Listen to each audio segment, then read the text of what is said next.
परंतु ते हक्काधिकार कोणी काढून घेऊ शकत नाही. त्याच्या इतकी पक्की व्यवस्था बाबासाहेबांनी कॉन्स्टिट्यूशन मध्ये करून ठेवलेली आहे. त्याच्यामुळे याच्यानंतर जर कोणी असं म्हटलं तर त्यांना उत्तर द्यायचं, बाबा की तुम्ही एकदा कॉन्स्टिट्यूशन वाचा, तुम्ही एकदा कॉन्स्टिट्यूशन वाचा आणि तुम्ही ज्या गोष्टीचं म्हणताय बंद करा, आमचं म्हणणं बंद करा, तुम्ही आमच्यामध्ये सामील व्हा, पॉलिटिकल रिझर्वेशन बंद करा, परंतु सोशल रिझर्वेशन आणि इकॉनॉमिकल ह्या ज्या गोष्टी आहेत तर हे जोपर्यंत इक्वालिटी येणार नाही. बाबासाहेब आंबेडकर संविधान सभेसमोरच्या आपल्या भाषणामध्ये म्हणतात, संविधान अर्पण करते वेळेस, की आता आपण एका नव्या विरोधाभासी जगामध्ये पदार्पण करत आहोत. विरोधाभासी म्हणजे काय, की काउंटर काय असेल तर पॉलिटिकल लेवलला इक्वालिटी असेल. कारण पॉलिटिकल लेवलला आपण काय स्वीकारलेले, की एक माणूस त्याचं एक मत आणि एका मताला एकच किंमत. म्हणजे या देशातल्या राष्ट्रपतीने जरी मतदान केलं, का टाटा बिर्ला अंबानीने जरी मतदान केलं आणि आमच्या एखाद्या मायमाऊलीनं मतदान केलं, आमच्या एखाद्या बांधवानं मतदान केलं, तर दोघांच्या मताला सारखीच किंमत आहे. ही झाली समानता, ही झाली समता, ही राजकीय लेवलला आहे. परंतु बाबासाहेब पुढे असं म्हणतात की या देशामध्ये सामाजिक आणि आर्थिक प्रचंड विषमता आहे आणि ही विषमता जर इथल्या सरकारनं लवकरात लवकर कमी केली नाही तर या विषमतेनं होरपळलेली जी लोक आहेत, ह्या ज्वालांनी जी होरपळलेली लोक आहेत, ती इथल्या राजकीय सत्तेला उलथून टाकल्याशिवाय राहणार नाही आणि इथली राजकीय लोकशाही धोक्यात आल्याशिवाय राहणार नाही. हा बाबासाहेबांचा इशारा आहे. आणि आज जेव्हा आम्ही देशाची परिस्थिती बघतो तर आम्हाला त्या शब्दांची जाणीव होते. कारण आजही आमच्यावरती प्रचंड अन्याय अत्याचार होतात. आजही आमची न्याय व्यवस्था कुठे आहे? आजही जिथे अट्रॉसिटीच्या घटना घडतात, किती कुटुंबांना न्याय मिळतो, किती कुटुंबांना कॉम्पन्सेशन मिळते, मुळात किती गुन्हे सिद्ध होतात, इथून सुरुवात आहे. किती इन्व्हेस्टिगेशन किती निष्कलंक होते याच्यावरती प्रश्नचिन्ह आहे. किती गुन्हे नोंद होतात याच्यावरती प्रश्नचिन्ह आहे. अट्रॉसिटी कायद्यासंदर्भानं अट्रॉसिटी कायद्यामध्ये अशा काही आता कंडिशन्स टाकले आहेत की त्याला काही किंमतच राहिली नाही. आपण इनॅक्टमेंट मध्ये जर पाहिलं कायद्यामध्ये तर तो नॉन बेलेबल ऑफेन्स आहे, परंतु इतकं इझी करून टाकलेलं आहे. त्याच्यामध्ये अशा कंडिशन्स टाकलेल्या आहेत, जसं एखादा नॉन एससी किंवा नॉन एसटी व्यक्तीनं एखादा अन्याय अत्याचार केला आणि तुम्हाला अट्रॉसिटी गुन्हा नोंदवायचा आहे तर त्याच्यामध्ये कंडिशन आहे की त्या समाजातल्या ज्या समाजाच्या माणसानं अन्याय अत्याचार केलेला आहे त्या समाजातल्या माणसानं साक्ष दिली पाहिजे. हे पॉसिबल आहे? हे पॉसिबल आहे? कारण जात इथे एवढी पक्की बसलेली आहे डोक्यामध्ये प्रत्येक माणसाच्या की हे उच्च नीच हे भाषणांमध्ये वगैरे बोलायला फार बरं वाटते किंवा असं चार चौघामध्ये गप्पा मारताना फार बरं वाटते, पण जेव्हा पर्सनल लेवलला गोष्टी येतात तेव्हा ही जात मात्र काही डोक्यातून जात नाही. आणि त्याच्यामुळे ज्या समाजाने अन्याय अत्याचार केलाय त्या समाजामधला माणूस कधी साक्षीदार होऊ शकत नाही, कारण तो समाजाविरोधामध्ये जाऊ शकत नाही, कारण त्याला समाजामध्ये राहायचं आहे. त्याच्यामुळे कन्व्हिक्शन रेट जो आहे तो जास्त आहे अट्रॉसिटीज मध्ये. अक्विटल रेट म्हणजे कन्व्हिक्शन फार कमी लागतात, गुन्हे सिद्ध फार कमी होतात किंवा तिथपर्यंत विक्टिम्सला टिकू दिलं जात नाही. आम्ही या देशामध्ये खैरलांजी बघितलं, काय झालं त्याची पुढे दुर्दशा. आम्ही या देशामध्ये निर्भया बघितलं. निर्भया झाल्यानंतर आमची तिच्याप्रती बिलकुल सहानुभूती आहे, ती आमची माय बहीण आहे. या देशामधल्या कुठल्याही माय बहिणीवरती कधी अन्याय त्याच्यावर होऊ नये. परंतु मग न्यायासाठी भेदभाव का? या देशामध्ये निर्भया जेव्हा घडते तर या देशामधल्या क्रिमिनल लॉ मध्ये अमेंडमेंट होते. ह्या देशामधल्या क्रिमिनल लॉ मध्ये अमेंडमेंट होते. जसं महिलांच्या विरोधामधले जे गुन्हे आहेत त्याच्यासाठी त्या पीडित महिलेचं नाव गुपित ठेवावं असं नियम आहे, असा कायदा आहे. त्याच्यामुळे या देशातल्या निर्भयाचं खरं नाव वकिलांना सोडलं तर अजून कुणालाच माहित नाही. ज्यांनी जजमेंट्स वाचलेले आहेत वकिलांना जर सोडलं तर निर्भयाचं खरं नाव कुणालाच माहिती नाही. परंतु तेच जर एखाद्या एससी एसटी ओबीसी मायनॉरिटीच्या एखाद्या मुलीवर अन्याय अत्याचार घडला तर तिच्या फोटो सगट तिच्या परिवारासहित सगळ्या गोष्टी व्हायरल होतात, सतत ते स्प्रेड होतात. म्हणजे ही जी व्यवस्था आहे ना, तर ह्याचं काय कारण आहे की आम्ही या देशामध्ये अजूनही विक्टिम आहोत का असा प्रश्न पडायला लागतो मग मला, की अजूनही आम्ही या देशामध्ये आलोय का मुख्य प्रवाहामध्ये. मग ह्याला जिम्मेदार कोण आहे? ह्याला जिम्मेदार कोण आहे? तर ह्याला जिम्मेदार बाबासाहेब म्हणतात की ह्या देशाचं जे संविधान आहे, ह्या संविधानाबद्दल बाबासाहेब म्हणतात की संविधान कितीही चांगलं असलं आणि त्याला राबवणारी लोक चांगली नसतील तर संविधान कधीही भलं करू शकणार नाही, आणि संविधान कितीही वाईट असलं पण चालवणारी लोक जर चांगली असतील तर हे संविधाना इतकं कल्याण दुसरं कोणीच करू शकणार नाही. म्हणून आम्हाला अंतिमतः हे दिसते की ह्या देशामध्ये ज्या लोकांच्या हातामध्ये आम्ही संविधान दिलेलं आहे ती लोक काही संविधानाला मानणारी नाही आहेत. म्हणजे हा विचार आम्ही स्वीकारणं, मुळात आम्ही आहोत कुठं हे तरी स्वीकारणं आम्हाला गरजेचं आहे. म्हणजे आम्हाला कुठं जायचं हे आम्हाला ठरवता येईल.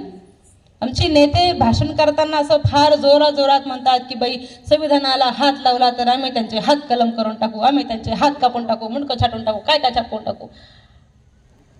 त्यांनी मग हातच लावणं बंद केलंय संविधानाला, असा बायपास करून चाललेत बाजूनं. संविधानाच्या प्रोव्हिजनला तुम्ही म्हटलं ना हात नाही लावायचा, आम्ही हातच नाही लावणार. मग त्यांनी काय केलं, तुम्हाला काय पाहिजे, रिझर्वेशन पाहिजे, घ्या रिझर्वेशन. इकडे काय करतायत, खाजगीकरण करतायत. जितक्याही गव्हर्नमेंटच्या संस्था आहेत त्याचं काय चालू आहे, खाजगीकरण चालू आहे. आणि खाजगी क्षेत्रामध्ये आरक्षण लागू होत नाही. घ्या, तुम्हाला किती पाहिजे आरक्षण घेऊन टाका. इकडे बिचाऱ्या मराठ्यांना काय करून टाकले, दाखवले की बा तुम्हाला भेटणार. काय आहे की आरक्षणाला विरोध नाहीये, आरक्षणाला विरोध नाहीये, परंतु मुळात तो पॅरामीटर सेट होतो का हे गरजेचं आहे. जसं मी अगोदर सांगितलं की आरक्षणाचा गाभा काय आहे हे समजून घेणं गरजेचं आहे. आरक्षणाचा बेस आहे की तुम्ही शैक्षणिकदृष्ट्या मागासलेले आहात का, तुम्ही आर्थिकदृष्ट्या आर्थिक हा मुळात बेसच नाहीये, आर्थिक हा बेसच नाहीये आरक्षणाचा. शैक्षणिक मागास आहात का, सांस्कृतिक मागास आहात का, सोशली मागास आहात का, तुमच्या विरोधामध्ये अन्याय अत्याचार घडतात का, किती प्रमाणात घडतात, तुमच्यावर गावातल्या म्हणजे जो असतो ना वर्चस्व, तुमच्यावर दबाव आहे का, तुम्ही दबलेले आहात का, पिचलेले आहात का, आणि तुमचा राजकारणामध्ये सहभाग आहे की नाही, हे पॅरामीटर्स आहेत. आणि जी लोक आर्थिकदृष्ट्या मागासलेली आहेत आमची त्यांच्याकरता सहानुभूतीच आहे, कारण ती पण आमची बांधवच आहेत. पण त्यांच्याकरता म्हणजे झालंय काय की तू आलाय त्याला ताप आणि औषध द्यायला खोकल्याचं, त्याला काय आहे, त्याला ताप आलेली आहे तर त्याला खोकल्याचं औषध देऊ लागले आणि त्याला काय म्हणतात की तुला हेच औषध बरोबर आहे. त्याच्यामुळे काय होतंय ना की समाजामध्ये तेढ निर्माण व्हायला लागली आहे, समाज दुश्मन व्हायला लागलेत एकमेकांचे. कारण की एक तर आम्ही त्याला वाचत नाही, एक तर हे कॉन्स्टिट्यूशन मुळातच समजूनच घेणं मी म्हटलं फार गरजेचं आहे. आणि हे समजून घेताना कॉन्स्टिट्युशनल डिबेट्स वाचणं फार गरजेचं आहे. तेव्हाच आपल्याला कळलं की बाबा हे पर्टिक्युलर आर्टिकल जे आलं याच्या मागचं भूमिका काय होती, ह्याच्या मागे बाबासाहेबांची काय भूमिका होती. किंबहुना त्यावेळेला सगळ्या समाजाची त्या असेंब्लीमध्ये सगळ्या समाजाचे लोक होते, प्रतिनिधी होते, आणि सगळ्यांची मतं सुद्धा विचारामध्ये घेतलेली आहेत. आणि जेव्हा सगळ्यांनी हो म्हणलेलं आहे, असं नाही की फक्त बाबासाहेबांनीच एकट्याने एकानुमते केलेलं आहे, बाबासाहेबांनी कन्व्हिन्स केलं, त्यांना पटवलं, समजावून सांगितलं. परंतु जेव्हा सगळ्या लोकांनी होकार दिला तेव्हा एक एक कलम डिसाईड झालेलं आहे, म्हणजे हे सर्वानुमते पास झालेलं आहे. असं एका व्यक्तीची एकाधिकारशाही नाहीये त्याच्यामध्ये. त्याच्यामुळे ह्या गोष्टी आम्हाला सांगाव्या लागणार जाऊन आमच्या बांधवांमध्ये. कारण की भारतीय संविधान आम्हाला आर्टिकल 51A खाली सांगते की आम्ही या देशामध्ये बंधुभाव जोपासला पाहिजे. ह्या देशातल्या प्रत्येक समाजामध्ये, धर्मामध्ये एकमेकांना भाऊ समजले पाहिजे, बहिणी समजले पाहिजे. त्याच्यामुळे जेवढ्या पण जाती धर्म या देशामध्ये आहेत ते सगळे आपले भाऊ आहेत. आपण त्यांच्या सोबत आहोत, आपल्या त्यांच्याकरता बिलकुल सहानुभूती आहे. तर त्यांच्याकरता वेगळे कायदे पारित होणं गरजेचे आहे, त्यांच्याकरता वेगळं प्रोटेक्शन देणं गरजेचे आहे. कारण की ज्या गोष्टी देशामध्ये चालू आहेत, आता माझी मैत्रीण या ठिकाणी बसलेली आहे, ती मराठा समाजाची आहे आणि ती या गोष्टीला बिलकुल अग्री होईल की दुखणं जे आहे ना त्याचा प्रॉपर इलाज व्हायला पाहिजे. काय सांगते, जे दुखणं आहे का तेच मेडिसिन दिलं तर ते दुखणं राहील, नाही तर त्याची रिॲक्शन व्हायला लागते. आणि ती रिॲक्शन देशामध्ये चालू आहे. आपल्या महाराष्ट्राचा हा इतिहास आहे की इथं प्रत्येक दंगलीनं एक नेता घडवलेला आहे. प्रत्येक दंगलीनं या देशामध्ये एक नेता घडवलेला आहे. आणि आता आपण बघतोय की कोणता चेहरा समोर येत आहे. त्याच्यामुळे समाजानं अलर्ट राहणं गरजेचं आहे आणि आपण आपल्या बांधवांना समजून घेणं गरजेचं आहे. त्यांना चुकीचं समजायचं नाहीये, तर त्यांच्यापर्यंत ह्या गोष्टी पोहोचवणं आपलं काम आहे. कारण कसं आहे की मान्यवर कांशीराम जी असं म्हणतात की भाई जो समजदार है वही जिम्मेवार है.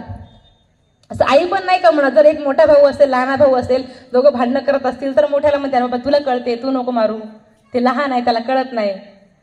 तर तसं आपण जरा मोठे होऊयात, कारण आपण वाचतो समजतो, किमान थोडं बुद्धिमान आहोत, संविधानाला मानतो, आपली एक श्रद्धा सुद्धा आहे.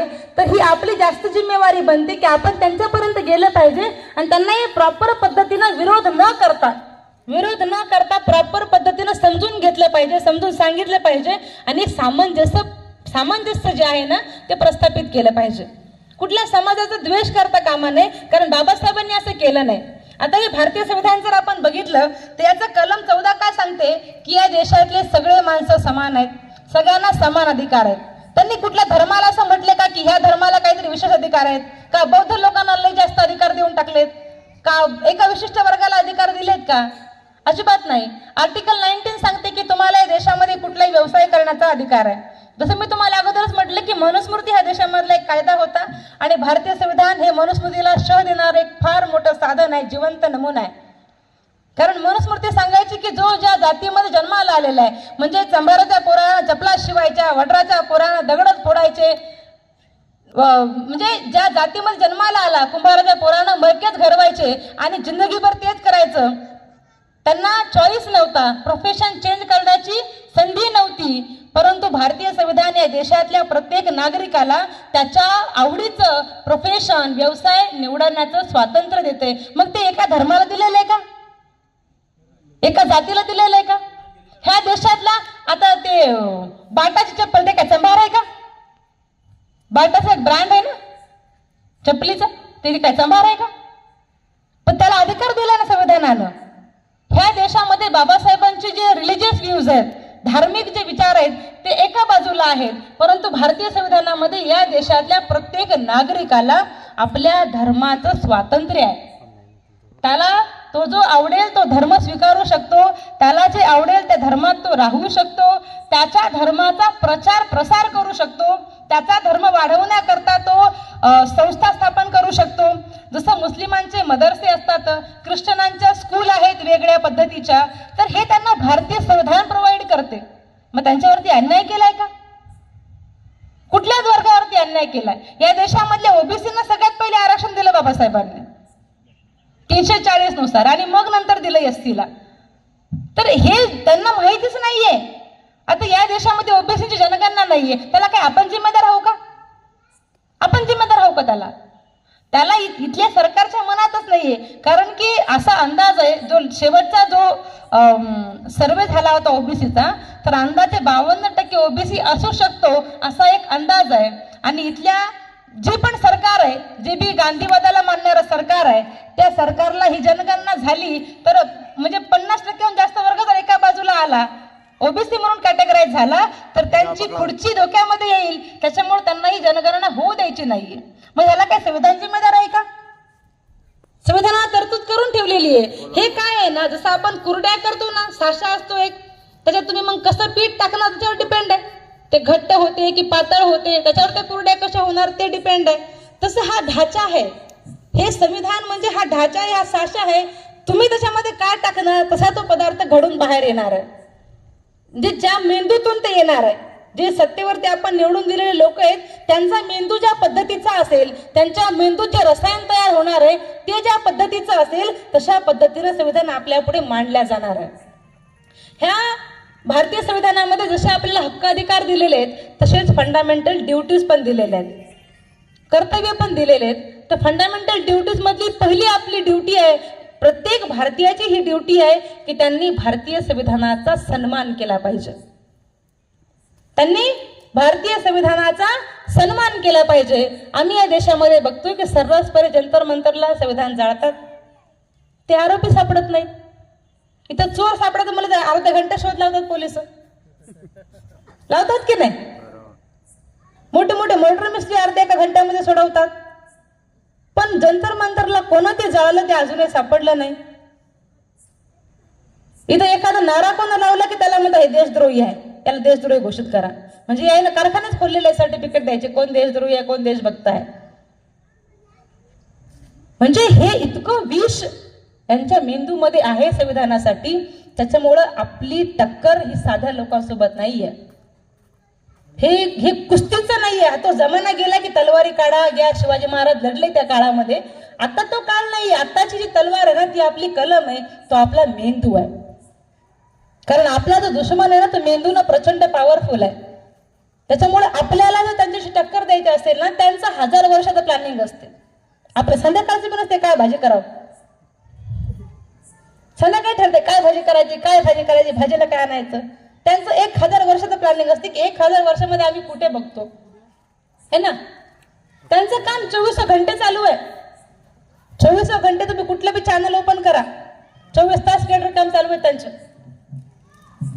त्याच्यामुळे ते कसं असते, ते बिरबलची एक गोष्ट तुम्ही ऐकली असेल की अकबर त्याला एक रेष मारतो आणि सांगतो की ह्या रेषेला हात न लावता ही रेष लहान करून दाखव. आणि बिरबल काय करतो, त्याच्या बाजूला एक मोठी रेष काढतो आणि म्हणतो बघा आता हिला हात पण नाही लावला आणि छोटी झाली. तर तशी आपली जी दुश्मन आहेत ना ती त्या रेषेप्रमाणे आहेत. तर आपल्याला त्यांना हरवायचं असेल, टॅकल करायचं असेल आणि ह्या देशातला सगळ्यात मोठा दस्तऐवज जर वाचवायचा असेल ना तर आपल्याला त्यांच्यापेक्षा एक पाऊल पुढे विचार करणं गरजेचं आहे. आणि ही आपली जिम्मेदारी आहे, तरुण वर्गाची जिम्मेदारी आहे. कारण आता जे 50च्या पुढे गेले त्यांच्या गौऱ्या मसनात गेल्या, त्यांच्याकडनं तर आता परिवर्तन होणं शक्य नाही. त्यांनी आपल्याला जन्माला घातलं हेच खूप झालं म्हणायचं, शिकवलं हेच खूप झालं म्हणायचं. पण आता ही आपली जिम्मेवारी आहे की आता आपण हा डॉक्युमेंट समजून घेतला पाहिजे आणि प्रॉपर वे मध्ये समजून घेतला पाहिजे. आता कुठलाही वक्ता जो असतो तर वक्त्याची पण आपली एक भूमिका असते बरं का. वक्त्याला कधीही प्रमाण मानायचं नाही. वक्ता म्हणजे काय देव आहे का, देव तर आपण मानतच नाही म्हणा. पण असा काही प्रेषित वगैरे नसतो की त्यानं म्हणलं म्हणजे प्रमाण आहे. त्याच्याकडनं काही चूकही होऊ शकते. त्याच्यामुळे आपण त्याचं ऐकायचं जरूर, पण त्याला क्रॉस चेक सुद्धा करायचं. मलाही सुद्धा करायचं.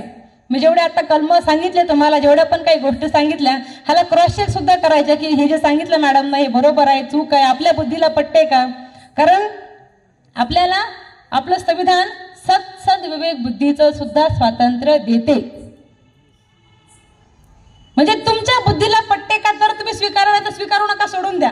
ह्या देशातला सगळ्यात मोठा शास्त्रज्ञ तथागत भगवान गौतम बुद्ध, ज्यांनी या देशामध्ये केवळ प्रेमानं आणि मैत्रीनं अख्ख्या जगावरती राज्य केलं, अख्ख्या जगाला बुद्ध धम्मामध्ये आणलं, माणुसकीचा धम्म दिला, त्यांनी सुद्धा म्हटले की मी म्हणतो म्हणून ऐकू नका, तर तुमच्या बुद्धीच्या कसोटीवर ते घासून बघा, तुम्हाला ते पटते का तरच तुम्ही ते स्वीकारा.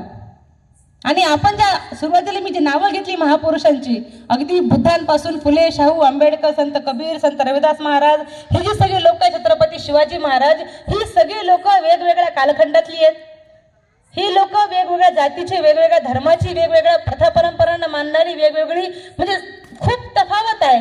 तरी पण आपण या सगळ्या लोकांना एका शृंखलेमध्ये का जोडतो, कारण ही सगळी लोक विचारांनी जोडलेली आहेत. ह्या सगळ्या लोकांनी एका विचाराचा धागा पुढे आणलेला आहे आणि म्हणून आपण त्यांना मानत असतो. एखादा महापुरुष निवडताना फार विचारपूर्वक निवडला पाहिजे आपण, की आपण या महापुरुषाला का मानतो, आपण ह्या महापुरुषाला का पूजलं पाहिजे, आपण या महापुरुषाचं स्मरण का केलं पाहिजे आणि याच्याकडनं आपण काय शिकलं पाहिजे, हे त्यापेक्षा महत्वाचं. जसं की एखादे आई वडील असतील, वडिलांना कसलंही व्यसन नाही, फार निर्व्यसनी आहेत, खूप चांगलं शिलाचं आचरण करतात, पंचशिलेचं पालन करतात, रोज विहारात जातात, 4 लोकांना छान उपदेश करतात, त्यांची आई फार शिलवान आहे, बिलकुल धम्मभगिनी आहे, खूप छान त्यांचं काम आहे, आणि त्यांचा मुलगा रोज दारू पित असेल, गुटखा पुड्या खात असेल, शिवाय देत असेल आणि रोज त्या आई वडिलांच्या पाया पडत असेल की बाबा तुम्ही फार चांगले, तुम्ही फार चांगले, तर आई वडिलांना चांगलं वाटेल का. फाड कल्लावर नाही कशी की तुला जे सांगितलं ते करणार, हे कशाला करायलास. तसंच आपण बाबासाहेबांना जर आपला बाप मानतो, फुले शाहू आंबेडकरांना जर आपला आदर्श मानतो, तर त्यांचे गुणधर्म आपल्यामध्ये आले पाहिजेत ना, त्यांचे गुणधर्म आपल्यामध्ये आले पाहिजेत ना. मग बाबासाहेब आंबेडकर किती डायनामिक होते, किती लिबरल होते. या देशामध्ये म्हशीला भादरणारे लोक सुद्धा बाबासाहेबांची कटिंग करत नव्हते. जे म्हशीला भादरायचे ते सुद्धा लोक बाबासाहेबांची कटिंग करत नव्हते. शाळेमध्ये त्यांना जो माठ होता पाण्याचा सगळ्यांसाठीचा, त्या माठातून पाणी घेता येत नव्हतं, वर्गाच्या बाहेर बसून शिकावं लागलं. त्याच्यानंतर म्हणजे इतक्या हालअपेष्ट, इतक्या त्यांना कोल्हापूर संस्थानामध्ये नोकरी करता कोणी रूम दिली नाही, प्रसंग जीवावरती बेतला, हे सगळं आपण वाचलेलं आहे. तर इतका त्रास होऊन सुद्धा, इतका त्यांनी संघर्ष सहन करून सुद्धा बाबासाहेबांनी हिंदूंचा कधीही तिरस्कार केला नाही.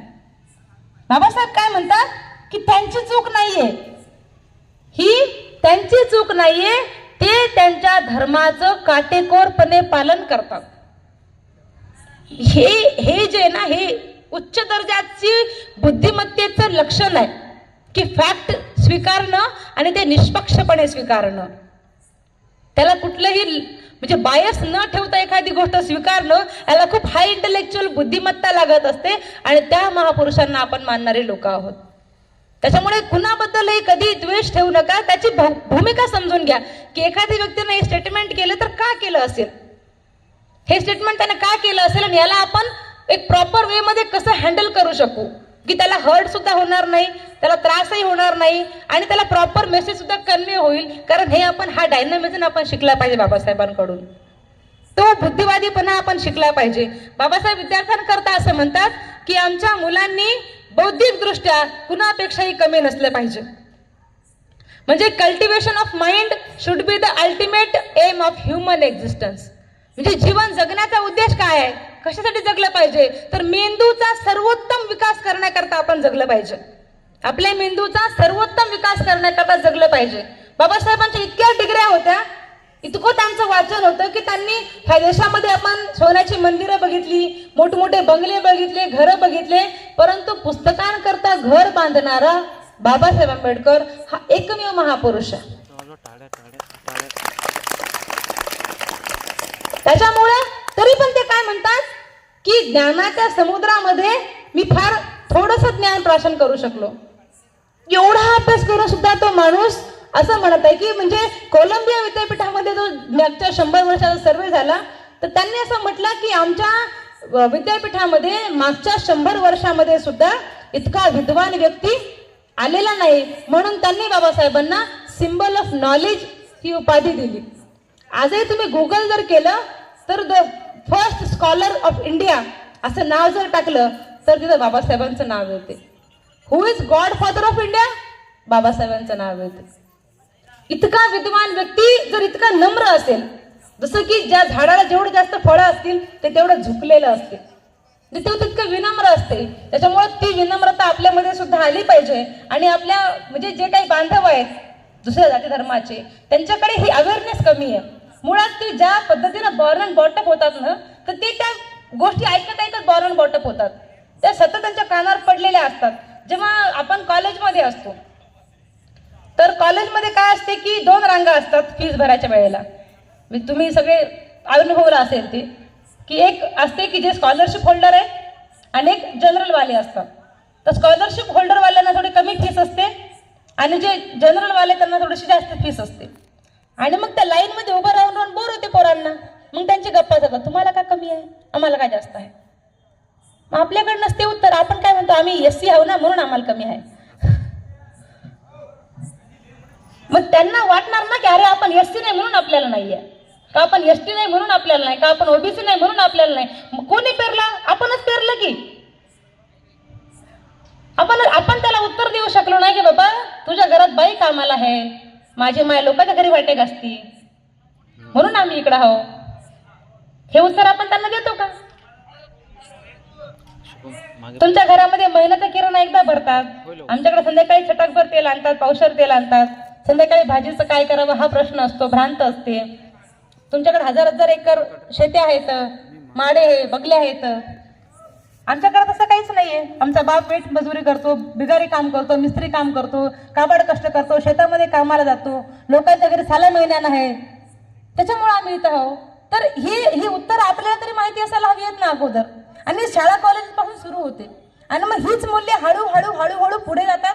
आणि मग जेव्हा ही लोक अधिकारी बनतात मग तो बायस सेट असतो त्यांच्यामध्ये. तर ही आपली पण फेल्युअर आहे असं मी म्हणेल की आपलं पण फेल्युअर आहे की आपण त्यांच्यापर्यंत हा प्रॉपर मेसेज पोहोचवू शकत नाही आहोत. त्याच्यामुळे किमान इथून पुढे मी महामानव जो युथ फाउंडेशन आहे तुम्हाला एवढं म्हणजे विनंती करेल, आव्हान म्हणण्यापेक्षा विनंती करेल की तुम्ही जे लहान लहान लेकरं आहेत ना त्यांचे एक रविवारी किंवा एक 15 दिवसाला महिन्यामध्ये कार्यक्रम घ्या आणि संविधानाचं वाचन करा. कारण संविधान हे एक जिवंत डॉक्युमेंट आहे. हा काय कुठल्या देवाला समर्पित केलेला धार्मिक ग्रंथ नाहीये, तर हा जिवंत डॉक्युमेंट आहे. हा आपल्या रोजच्या जगण्याचा भाग आहे. जर आपल्याला आपले हक्काधिकार माहिती नसतील तर आपण जगणार तरी कसे? आणि मग आपण काय करतो ना की बाबासाहेबांनी हे पण सांगितलं आपल्याला फंडामेंटल ड्युटीजमध्ये की आम्ही संवैधानिक मार्गाचा अवलंब केला पाहिजे. जर आम्हाला कुठल्या गोष्टीवरती आमचा विरोध नोंदवायचा आहे, एखादं बिल पारित झालेलं आहे, एखादी घटना घडलेली आहे आणि आम्हाला आमचा विरोध जर नोंदवायचा असेल तर आमचा विरोध नोंदवण्याची पद्धत सुद्धा ही संवैधानिक असली पाहिजे. आपण काय करतो, आमचे मुलं भावनिक होतात किंवा कुणीतरी त्यांना भडकावते.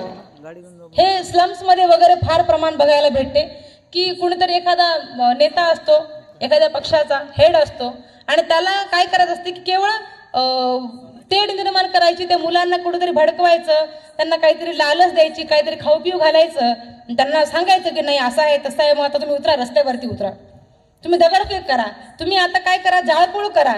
आणि मग अशामध्ये काय होते की आपले मुलं जातात जेलमध्ये, त्यांच्यावरती गुन्हे नोंद होतात आणि त्यांच्या अख्ख्या करिअरचा धिंगाणा होतो. तो संवैधानिक मार्ग नाहीये, आपला विरोध दर्शवण्याचा तो संवैधानिक मार्ग नाहीये. त्याच्यामुळे आम्ही ही गोष्ट पण समजून घेतली पाहिजे. भीमा कोरेगावच्या नंतर जी सगळी परिस्थिती आम्ही बघितली, वस्त्यांमध्ये स्लम्समध्ये विशेष करून घरातून पोरं उचलून येऊन गुन्हे दाखल केले. जे पोरं घरात बसलेले, जेवण करतायत, झोपलेले, काही आराम करतायत, तर अशा मुलांना उचलून नेऊन गुन्हे दाखल केलेत. आणि आता आपल्याला माहिती की सरकारी नोकऱ्यांमध्ये आपलं आधीचं प्रमाण कमी आहे, त्यात बी जर अशा गुन्ह्यामध्ये आपले मुलं अडकत असतील तर त्यांच्या पुढे भविष्याचं काय. आणि न जाणं भविष्यामध्ये सरकारनं असा एखादा कायदा केला की ज्याच्या बापावरती गुन्हा आहे त्याला बी नोकरी लागणार नाही, त्याच्या आईवरती, कायदा सरकार आहे ते. आणि लॉजिकला बसते ना ती गोष्ट की ज्याच्या आई वडिलावरती एखादा गुन्हा नोंद आहे त्यांना नोकरी लागणार नाही. असं जर झालं तर त्याच्यामुळं आमचा विरोध करण्याची जी पद्धत आहे ना ती पण संवैधानिक असली पाहिजे, वैचारिक असली पाहिजे. त्याच्यासाठी बाबासाहेबांना आर्टिकल 32 आणि आर्टिकल 226 हे 2 कलम दिलेले आहेत. जर तुमच्या कुठल्याही मूलभूत हक्काधिकाराचा भंग होत असेल, जे पार्ट 3 मध्ये तुम्हाला प्रोव्हाइड केलेले आहेत, त्या कुठल्याही मूलभूत हक्काधिकाराचा जर भंग झाला तर तुम्ही कलम 32 खाली डायरेक्ट सुप्रीम कोर्टला जाऊ शकता किंवा 226 खाली, कलम 226 खाली हायकोर्टला याचिका दाखल करू शकता.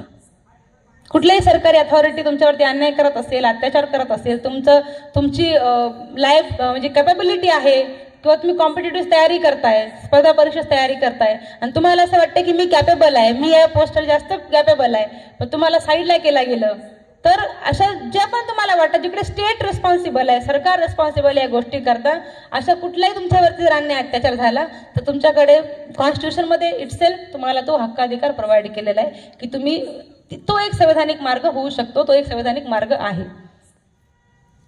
म्हणजे ही पण बाजू आम्ही समजून घेतली पाहिजे, हे पण आमच्या मुलांपर्यंत आम्ही पोहोचवलं पाहिजे.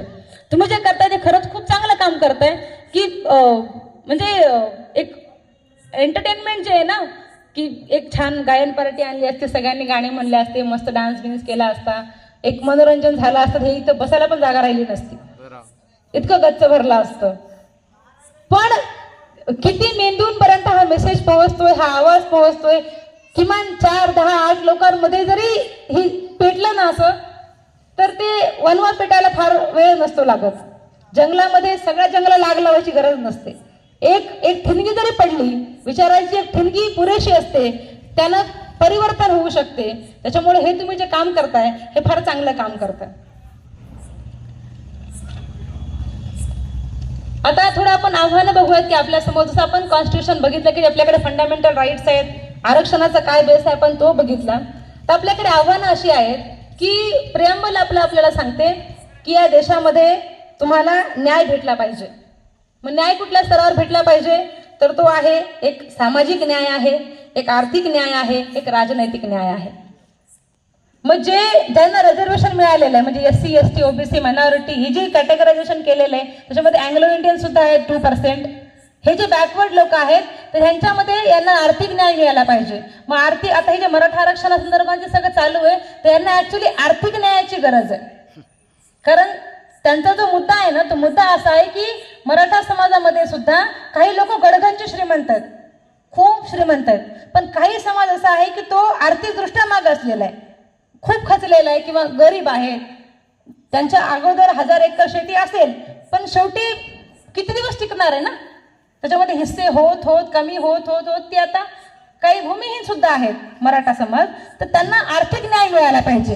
ह्या देशातल्या प्रत्येक घटकाला, तो एका समाजाला नाही, प्रत्येक घटकाला आर्थिक न्याय मिळाला पाहिजे. म्हणजे आर्थिक समानता आली पाहिजे. अगोदर इकॉनॉमिकल राईट हा पण फंडामेंटल राईट होता, परंतु नंतर त्याच्यावरती इतकं मोठं वादंग झालं, ते एक 10-15 वर्षामध्येच केशवानंद भारती नंतर ते फंडामेंटल राईट मधून काढून कॉन्स्टिट्युशनल राईट मध्ये टाकलं. आता आपला तो कॉन्स्टिट्युशनल राईट आहे.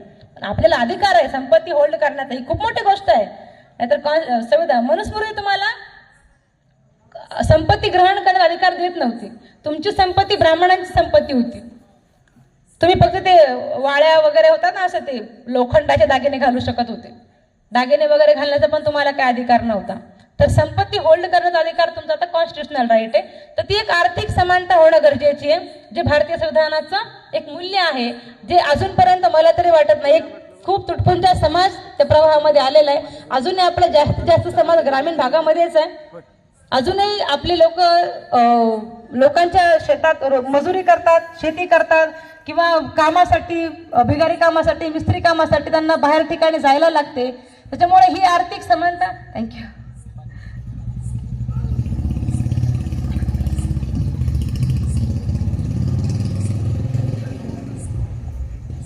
ही आर्थिक समानता प्रस्थापित करणं संविधानाचं काम आहे. म्हणजे आपलं पण ते ड्युटी आहे.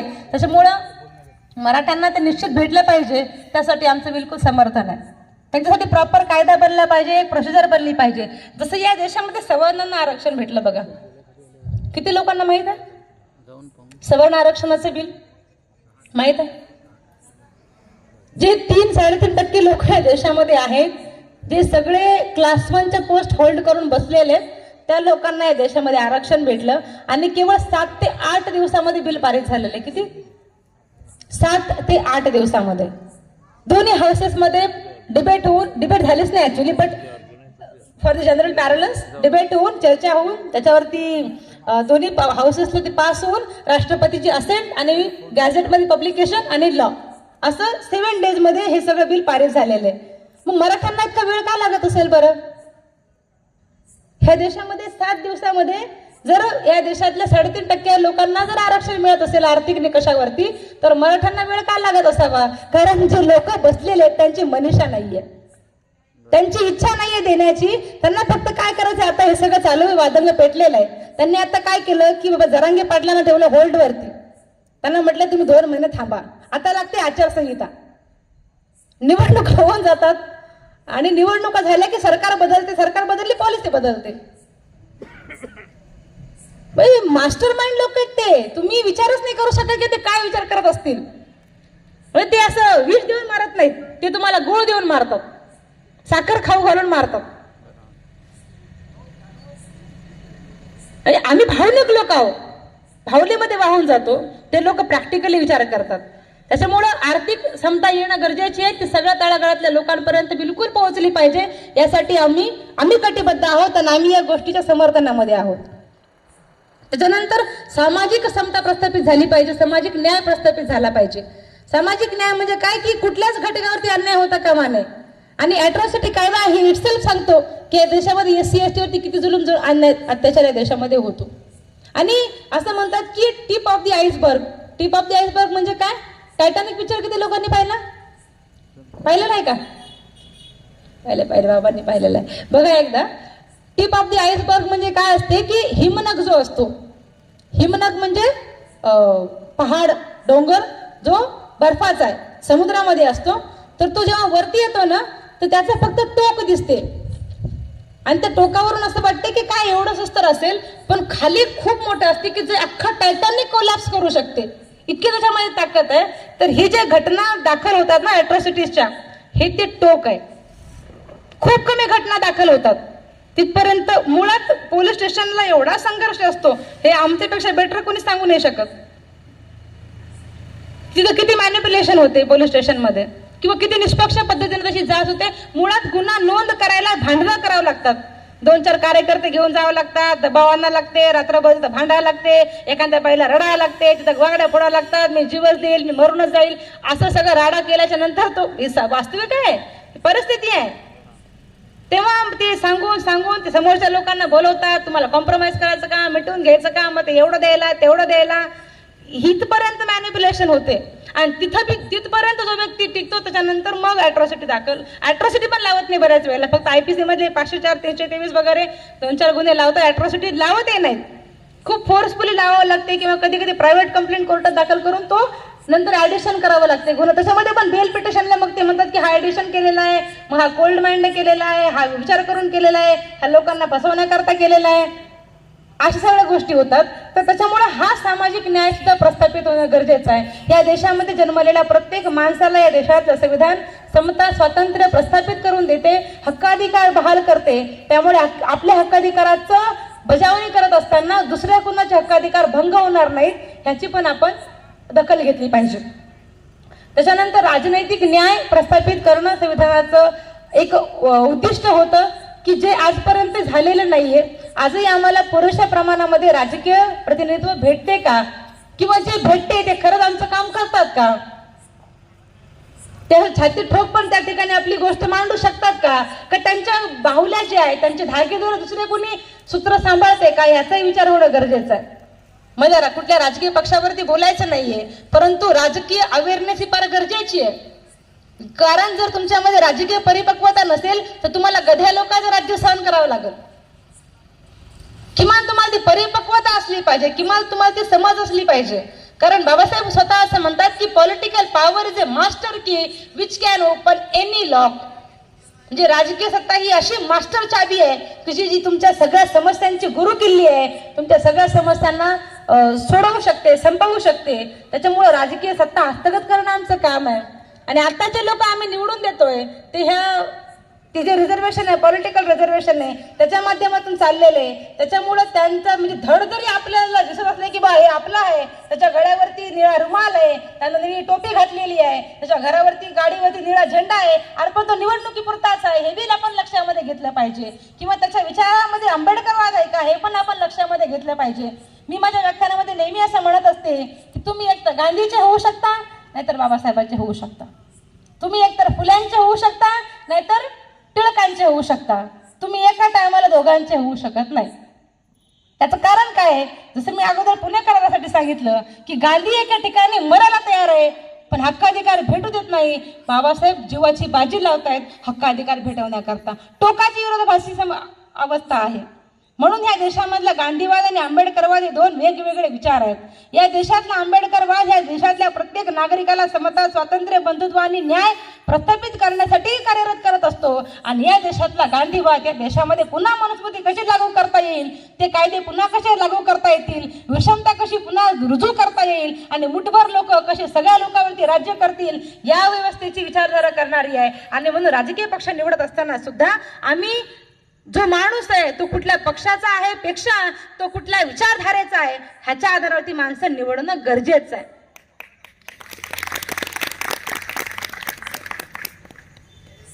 हे आम्ही निवडणं गरजेचं आहे. फुल्यांचं टिळकांचं जे उदाहरण मी दिलं तर या देशामध्ये 1ली ते 8वी पर्यंत मोफत आणि सक्तीचं शिक्षण द्या असं फुल्यांची मागणी होती.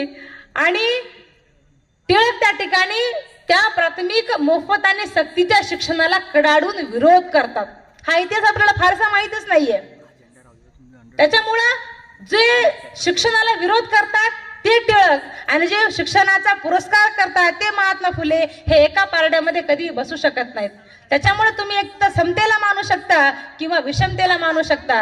म्हणून लोक निवडताना सुद्धा आम्ही हे लक्षात घेतलं पाहिजे. आणि जे लोक आमच्यावरती ही शृंखला किंवा ही गुलामगिरीची व्यवस्था पुन्हा एकदा लादू इच्छितात त्या लोकांसाठी एक शायर असं म्हणतो भीमराव अल्लीपुरी की शांति के दामन पर अब क्रांति का दाग लगा दो, के शांति के दामन पर अब क्रांति का दाग लगा दो और मिटाना अगर है अंधेरा तो एक आध चिराग लगा दो और जिस व्यवस्था ने लिखी है तुम्हारे किस्मत में गुलामी, और जिस व्यवस्था ने लिखी है तुम्हारे किस्मत में गुलामी, ऐ मेरे भीम के बच्चों तुम ऐसी व्यवस्था को आग लगा दो, ऐ मेरे भीम के बच्चों तुम ऐसी व्यवस्था को आग लगा दो. त्याच्यामुळं आजच्या कार्यक्रमाचं फलित या पद्धतीने आपल्याला म्हणता येईल की आपण किमान कॉन्स्टिट्यूशनचं एक जे पॅरामीटर आहे, एक जे पेरिफेअर आहे, एक जे स्ट्रक्चर आहे ते थोडक्यामध्ये समजून घेण्याचं काम केलं.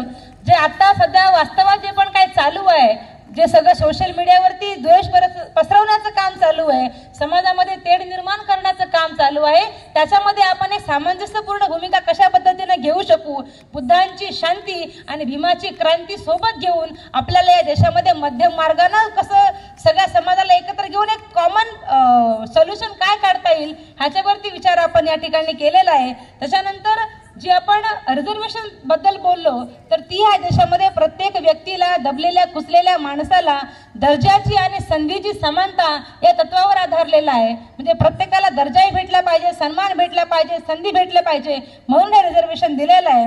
आणि प्रत्येक व्यक्तीला मानानं, सन्मानानं आणि प्रतिष्ठेनं जगण्याचा अधिकार दिलेला आहे. मी शेवटचं या ठिकाणी एवढंच बोललं, आर्टिकल 21 जे की फार महत्त्वाचं आहे, कलम 21 ते आहे एक 10-12 शब्दाचंच, जगण्याचा अधिकार. तर हे जगण्याचा अधिकार म्हणजे काय? आता आपण जन्माला आलो म्हणजे जगणारच आहो की काय, आत्महत्या करणार आहो का? जगण्याचा अधिकार म्हणजे नेमकं काय? तर ह्या जगण्याचा अधिकार म्हणजे काय आहे तर जनावराप्रमाणे जगणं नाही. ह्याचं इंटरप्रिटेशन करताना सुप्रीम कोर्टाने सांगितलेलं आहे की right to life does not include mere existence like animals. म्हणजे जनावराप्रमाणे जगणं नाही तर मानानं, सन्मानानं आणि प्रतिष्ठेनं जगणं म्हणजे तुमच्या जगण्याचा अधिकार आहे. आणि त्याच्यामुळं हे जगण्याचा अधिकार आम्ही जितक्या चांगल्या पद्धतीनं करू शकू ते आम्ही केलं पाहिजे. आणि अजून जास्त लोकांना, आमच्या जो काही वाड्या वस्त्यावरती समाज आहे, खेड्यापाड्यामध्ये बसलेला समाज आहे, झोपडपट्ट्यामध्ये बसलेला समाज आहे, त्यांच्यापर्यंत आम्ही कसं पोहोचू याकडे आम्ही लक्ष दिलं पाहिजे. आणि सगळ्यात महत्त्वाचं शेवट, राजकीय परिपक्वता निर्माण करण्याचं काम केलं पाहिजे. त्यामुळे मी तुम्हा सगळ्यांना आवाहन करेल की तुम्ही प्लीज कॉन्स्टिट्युशनल डिबेट्स वाचा, कॉन्स्टिट्यूशन सोबत त्याही समजून घ्या आणि भविष्यामध्ये आपल्या विचारांची, आंबेडकरी विचारांची माणसं कशी निवडून जातील याकडे समाजाचं प्रबोधन करा.